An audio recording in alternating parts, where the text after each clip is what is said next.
Hello, it's Shift from the Darc Avengers, and welcome to another war recap. We just completed what may have been, actually, it absolutely was, our most amazing war ever. We were going for our war win 37 in a row, and we matched a clan that I cannot pronounce that had a record of 154 wins, 4 losses, 1 draw. Right away, even without seeing their record, we knew we were up against it. They had very strong Town Hall 9s, basically all max defenses. They had an extra Town Hall 10, and overall looked like a really solid clan.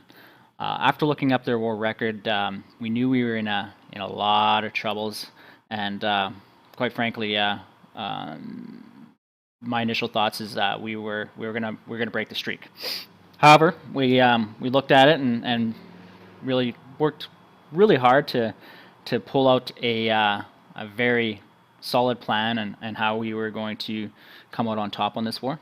So, taking a look on here, we're going to look at the war results. I'm sorry, the war events, and let's scroll right down to the bottom and just kind of walk through the process of what kind of transpired in this war. For myself, I wasn't able to be present for the start of the war. I remember receiving a text message from one of my clanmates messaging me saying that our number 3 base, Kane, had just been 3-starred, and this was 10 minutes into the war. At that point, I was like, oh, we really are up against it. So kind of going through it here, they come out with a few really good attacks. They also kind of come out with attacks like this. Where we go through it right here. This can be considered maybe a CC scout, so somewhat productive. But that's nice to go back to where we want to be here. But going through it, they had several interesting scout attempts here, as well as followed up by some amazing, almost perfect kind of attacks. I'm not gonna call anything specifically there, but there's one more example here that kind of really shines in the terms of exactly what kind of scenario we were facing here. So he's gonna drop 3 wizards and maybe use a heal spell. I don't actually recall if he did. No, actually dropped 1 wizard, and that is it. That is the attack. It was not done because they didn't have lower bases to clear. It was not done because they were doing anything else. They were doing things that made this war potentially a lot more challenging than just a standard war. So at that point we were really almost giving up. But still wanted to stick to our plan, and that plan for us was to come out slow, to work on their lower bases, and use some of our low Town Hall 9 attacks, and really work on clearing out and not really showing any of our cards early on in the war. And they came out aggressive. We know from the time zone change that it was going to be a scenario where they're going to use a lot of strong attacks, a lot of their attacks right off early on, and then when we woke up to a scenario where they had put up probably about 60 stars or so, and we still hadn't cleared all their Town Hall 8s, so we dropped some of our low Town Hall 8.5s, 9s, and cleared things up and went from there. So what made this war unbelievable was the fact that even though we struggled a lot, we really kind of set up a plan to catch them off guard and hit them hard near the stretch of the war. So, if we look through it here,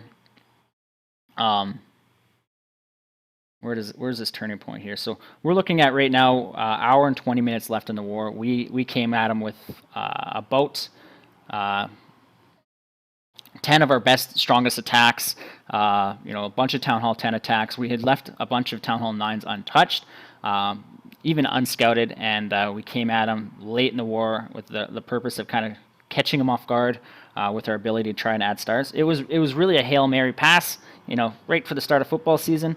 But we basically played it late and said, okay, let's give it everything we have right near the end here. So what we're going to do is we're going to look at one attack here that kind of helped kick it off for us. Actually, we're going to do two attacks here. So we're going to take a look at Will's here coming down on 16. Take a look at his, and we're going to look at Mac's attack right after that. Those are the two attacks that we're going to go through here.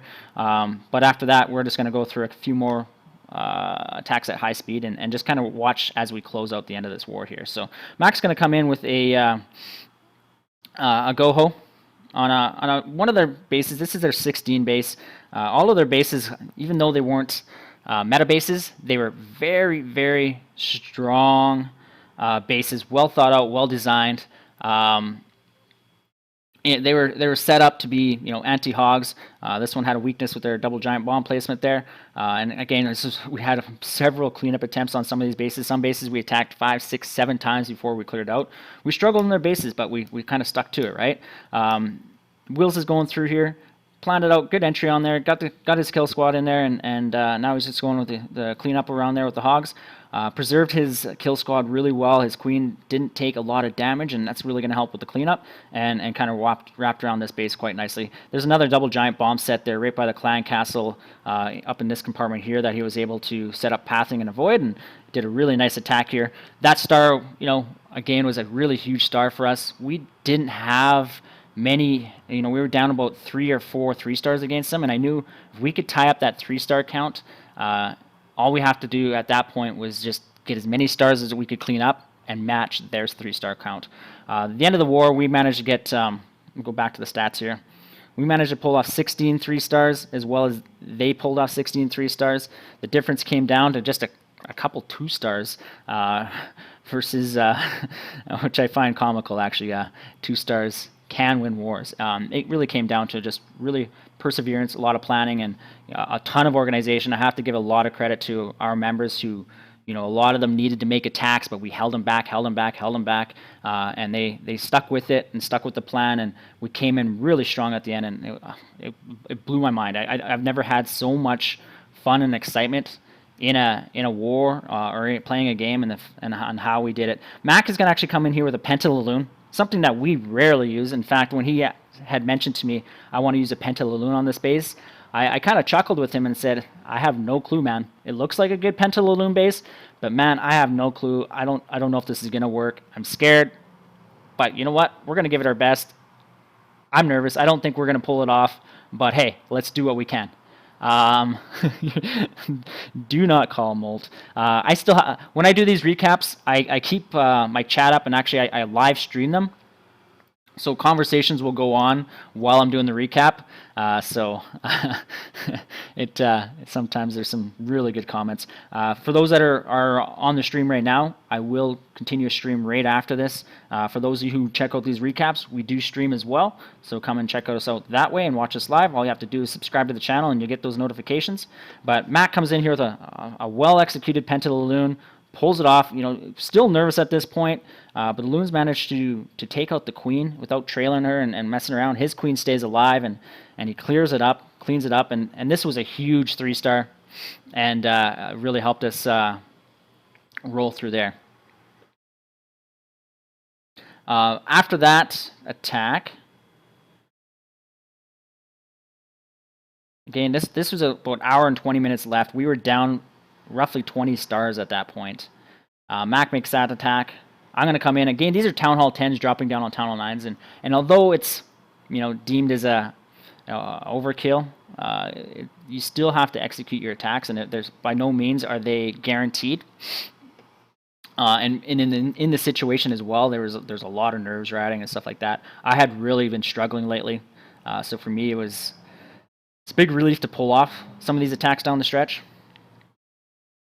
So another, we're going to go in here with a Shattered GoHo, Shattered GoHo and come in, Poison, Rage. I really, not able to apply a lot of preparation into these attacks because we don't necessarily know what attacks are going to come out, but we just look at it and say, hey, what can we do, and quick, careful planning, Mac and I kind of talk back and forth on what we're looking at and plan it out from there. So from here, I'm just going to go and I'm gonna cut the video, go into a few more 3-star attacks from the clan here, and you can kind of see what they did to our bases here. They struggled to 2 and 3-star some of our bases. Our bases held up really well. In fact, Dallas here, this is one of the last attacks of the war, but Dallas's base was hit, I don't know, say 5 times and defended really well. So, kudos to some of our base designs there. They held up really well and gave us a fighting chance in this war. So enjoy the rest of the attacks, and we'll be back to close out the video.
All right, so as we finish watching off Bruce's attack here on their 21, I wanna say to all the Darc Avengers, well done on this war. Great work on not giving up and sticking to it, and you know, just being really strong clanmates and great communicators. This was a well-deserved win.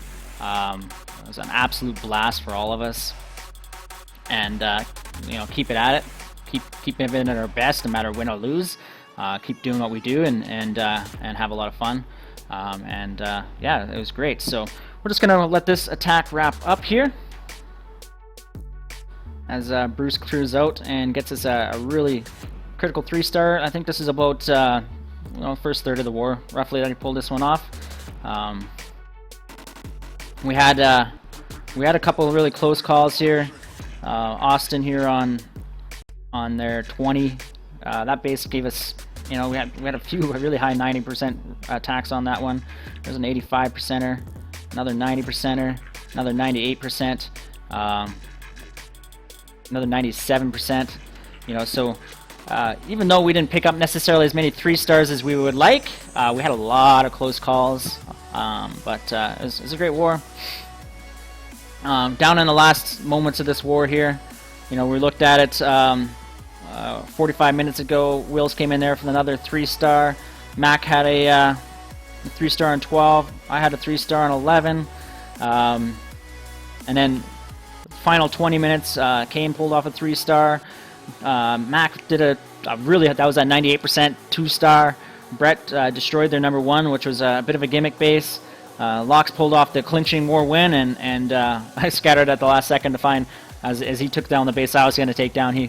I found another base there to wipe out there as well. They had 2 really good attacks to close out the war as well. I wish I could show them amazing attacks, but unfortunately I don't want to give away our base in the design, especially Dallas's base, who did phenomenal. So again, thanks guys for checking out the videos, and tune in shortly. We did skip a war on the war log here. Unfortunately, I was just really busy here, so didn't get a chance to recap the Dead of Night war here. So Dead of Night, again, really good hard-fought war from you guys. Good attempt on it. You know, we actually really struggled this war, so I'm proud of the way we bounced back into a really hard war. But really good work there, guys. And yeah, let's keep it going. So as always, and remember, all your base belong to us. Cheers, guys.